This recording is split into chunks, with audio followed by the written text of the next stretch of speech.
This past Wednesday, in Burlington, Iowa, Joe Biden gave a speech to address what he and his presidential campaign are solemnly calling the battle for the soul of our nation. A response to the gun massacres in El Paso, Texas, and Dayton, Ohio, the previous weekend. His speech began with the declaration that the words of a president matter. This was the Biden that he and his campaign want the country to see: confident, direct, the anti-Donald Trump. In both clear language and in code, this president has fanned the flames of white supremacy in this nation, the former vice president said. His low-energy, vacant-eyed mouthing of the words written for him condemning white supremacists this week I don't believe fooled anyone. A day later, in Des Moines, Biden addressed a group called the Iowa Asian and Latino Coalition, an organization that was started a few years ago to advocate for minority communities in a state that is 90% white. The event took place at a plumbers and steamfitters union hall, in a stuffy room crammed with coalition members, the general public, campaign staff, and press. About 20 minutes into his remarks, Biden turned to the issue of education. Does anybody here think that 12 years of education is enough for the 21st century? He said. I don't know anybody who thinks that. He called for increased funding to Title I schools, increased teacher pay, and universal pre-K. We have this notion that, somehow, if you're poor, you cannot do it, he said, speaking of academic success, before adding, poor kids are just as bright and just as talented as white kids. There were groans in the room, and a smattering of hesitant applause.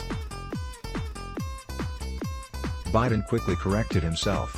Wealthy people, he said. Black kids. Asian kids. Within moments, reporters had put the quote on their Twitter feeds. Trump's campaign, delighted, clipped the video and tweeted about it, too. Biden has a history of talking about race in ways that make him look, at best, like an old and out-of-touch white guy. At an Upper East Side fundraiser, in June, he spoke warmly of his days in the Senate working alongside segregationists. At least there was some civility, he said. Those words set off weeks of discussion about whether Biden, despite his lead in the polls and his decades at the heights of power in Washington, was the right person to lead the Democratic Party's repudiation of a president who has championed racism and nativism. With Biden's poor kids comment getting immediate attention, his campaign tried to get ahead of the story by putting out a statement, saying, Vice President Biden misspoke and immediately corrected himself during a refrain he often uses to make the point that all children deserve a fair shot. But the story was bigger than the single quote.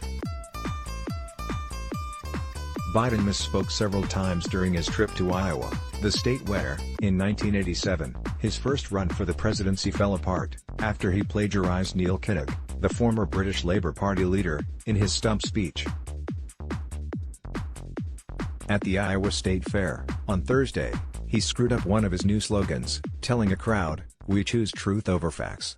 At the Asian and Latino Coalition, he referred to Margaret Thatcher when he meant Theresa May, and spoke of using biofuels to power steamships. On Monday, the group announced that it had decided to endorse Kamala Harris on Saturday, after an appearance at a gun control forum hosted by Moms Demand Action. Biden told reporters that the students who survived the shooting in Parkland, Florida, last year came up to see me when I was vice president, even though the massacre at Marjorie Stoneman Douglas High School occurred a year after Biden left the White House. The media narrative soon became, simply, what about those gaffes? A political gaffe, in a definition once offered by the writer and editor Michael Kinsley, is when a politician tells the truth, some obvious truth he isn't supposed to say.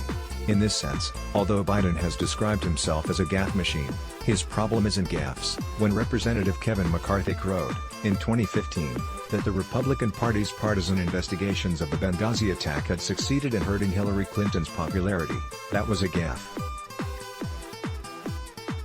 In contrast, Biden's misstatements this weekend weren't obvious truths. They were ugly confusions, maybe, or embarrassing flubs. The press, the public, and even Biden's surrogates spent a few days searching for the right way to describe them. On Friday, Tim Winter, the chairman of the local county Democratic Party, introduced Biden at a fairgrounds event, in a town called Boone. Let's talk about Joe Biden's heart, Winder said. The media sometimes calls these gaffes, or slip-ups. And what they really are is a man with a good heart showing his caring leadership, even when it is politically incorrect to do so. Trump's supporters made similar arguments in 2016. We take him seriously, they said, not literally.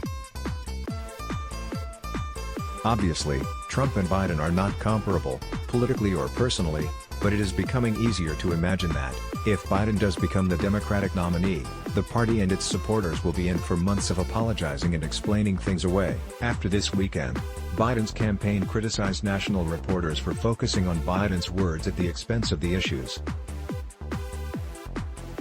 But Biden's the one out there every day saying that words matter. Maybe that's the gaffe. In Boone, the Washington Post reporter Matt Visor took a photograph of Biden standing to the side of the event as he prepared to speak, his arms draped over a fence, his head bowed, his aviators on. It was a look of quiet confidence, a reminder of the Biden of Wednesday. America is an idea, it's bigger than any ocean, Biden said during his remarks. The only thing that can take America down is America. At that moment, a red SUV drove past the event site. Biden sucks. The driver yelled out his window. The last public event of Biden's Iowa trip was on Saturday afternoon, in Central City, about a half-hour north of Cedar Rapids, where he spoke at a fundraiser for local Democrats.